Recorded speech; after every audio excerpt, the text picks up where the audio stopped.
I-20 कारमधील driving सीटवर दहशतवादी डॉक्टर उमर मोहम्मद, फरीदाबाद दहशतवादी मॉड्यूलचा प्रमुख सदस्य उमर मोहम्मद सध्या फरार।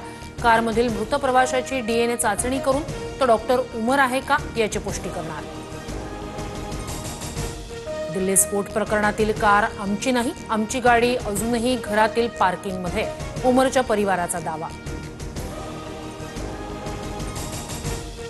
दिल्ली स्फोट प्रकरणी उमरच्या दोन्ही भावांची चौकशी, उमरच्या भावाकडून 18 मोबाईल जप्त, सूत्रांची माहिती।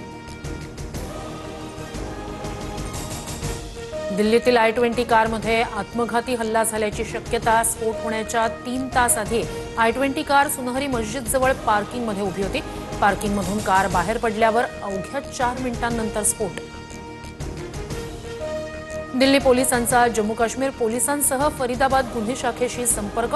स्पेशल सेलनं फरीदाबाद दहशतवादी मॉड्यूलबद्दल माहिती मागितली। दिल्ली स्फोटातील कार हरियाणा पासिंगची असून नदीम खान नावाच्या व्यक्तीची असल्याची माहिती, तर गाडीचा जुना मालक मोहम्मद सलमान पोलिसांच्या ताब्यात।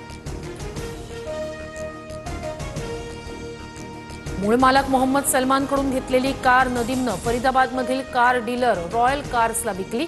नंतर डीलरनं कार पुलवामामधील तारिकला विकली। त्यामुळे पुलवामाचा स्फोटाशी काही संबंध आहे का, पोलिसांकडून चाचपणी।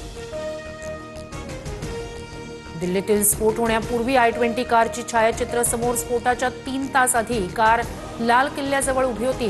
दिल्ली पोलिसांच्या CCTVतून उघड। दिल्लीतील भीषण स्फोटाचा नवीन व्हिडिओ समोर। स्फोट होताच मोठा आवाज आणि आगीचे लोट। स्फोट झाल्यानंतर नागरिकांची धावपळ, भयावह दृश्य समोर।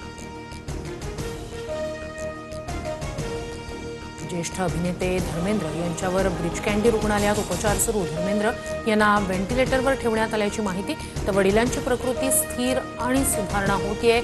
ईशा देओल यांची इन्स्टावर पोस्ट।